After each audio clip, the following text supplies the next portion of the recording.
Thank you very much.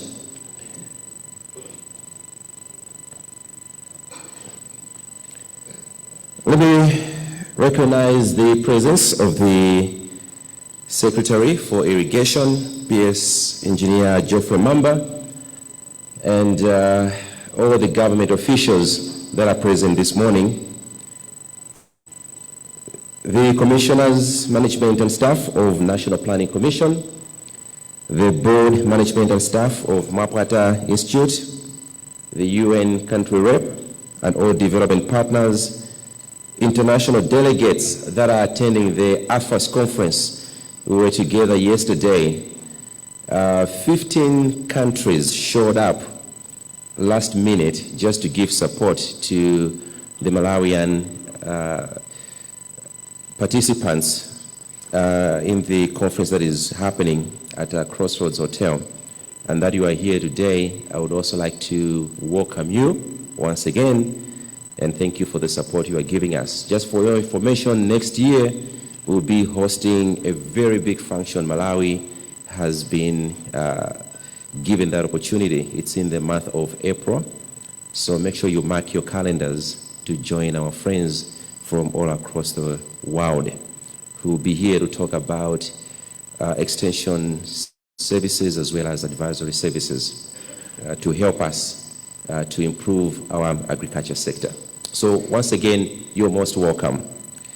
Let me also welcome to everyone from the private sector, farm organizations who are here, Madam President, leading Farmers Union of Malawi, and everyone else who deserves to be recognized. Please feel that you've been recognized. It is a great privilege to be part of the significant event, the 2024 Malawi Productivity and Agriculture Commercialization Conference. This is the fourth conference since His Excellency, the State President, Dr. Lazarus Chakwera, launched the first conference in 2021. The conference series aims at fostering strategic dialogue, provide evidence-based policy guidance, and support the implementation of agriculture transformation. Over the years, MAPCC has influenced several policy and strategic initiatives, including development of mega farm, anchor farms, promoting investment for agriculture diversification and commercialization, and identifying key value chains for prioritization. And thank you very much for outlining, although it was just a few of so many things that have happened over the last year. And I did make a request that that document needs to be circulated so that everyone knows what has been achieved. And we also need to be held accountable even more as we implement several things in the next coming year. This year's theme resonates perfectly with our aspirations in our Malawi 2063 vision of agri-food system transformation. A reflection on agri-food system transformation is important as we continue to pursue agriculture productivity and commercialization goals in the context of climate change shocks, which have been increasing in its frequency and intensity. For your information, we have witnessed 19 floods and 7 severe droughts over the last 5 decades. These adverse climate conditions have worsened food security in this country and undermined the country's efforts to transform food systems sustainability. These extreme climatic shocks are also projected to increase in frequency and severity in Malawi and have a detrimental effect on our economy. According to the Malawi country's Climate and Development Report, if nothing is done to reverse the current situation, Malawi is expected to experience as high as 20% loss in GDP by 2014, a very scary statistic. These statistics should force us into action. An action by us all, and not just one sector, not just one ministry, and definitely not just one person. It's all of us. All players in the food systems must act, and that action needs to happen from now. If our aspirations to raise agriculture productivity are to be achieved, we have to act now. As a country, we have already shown some commitments to embark on this journey to transform our agri-food systems by developing a number of food system strategies and investments. However, without taking action, this remains a plan.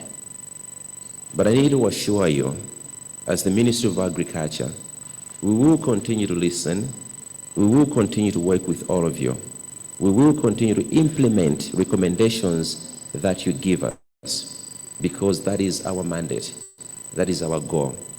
And we're not going to take it just as a job, because this is also our country. We live in here. The effects that everyone is feeling, we're also feeling them.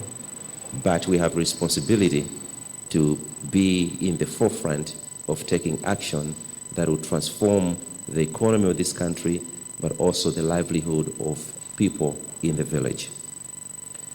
I'm very happy that this year's conference has a selection of well thought out and beneficial thematic sessions, as Mr. Rex outlined earlier on. For the benefit of everyone, we have progress and pathways to sustainable agri-food systems transformation. We have building resilient agri-food systems, a very important one in the face of climate change. Transforming food systems through extension and advisory services. It's also a very good one because we can't develop the agriculture sector if we don't have good advisory services. And that's why our friends at AFAS have joined us, because this is an area of focus for them. And for your information, the Ministry of Agriculture is taking proactive steps to make sure that these advisory services are properly funded, guided, and also having good policies to make sure that we're doing things well. That's why we have put a lot of effort with assistance from the development partners to develop and finish the National Agriculture Management Information System, a database that everyone can plug in and find information. And we also have platforms on the same system that will be used to provide extension services and advisory services to our farmers. Fourth, there's an issue or a topic on policy and regulatory environment to catalyze agri-food systems transformation. Number 5, financing agri-food system transformation. 6, markets, trade, and agri-food system transformation. And number 7, women, youth, and agri-food system transformation. The last one is very important because statistically, we all know that majority of people who are into farming are women. So we need to support them very well. And another statistics also tells us that the majority of the population in Malawi are young people. We also need to support them very well. So the 7 well thought out thematic sessions are supposed to be taken very seriously, and we should participate very well. And at the end of it, we need to have very good action plans or action points. Now, us at the Ministry of Agriculture, we look forward to take those action points and implement them very well. The sub-themes are pointing to the need for concerted efforts to transform the food systems.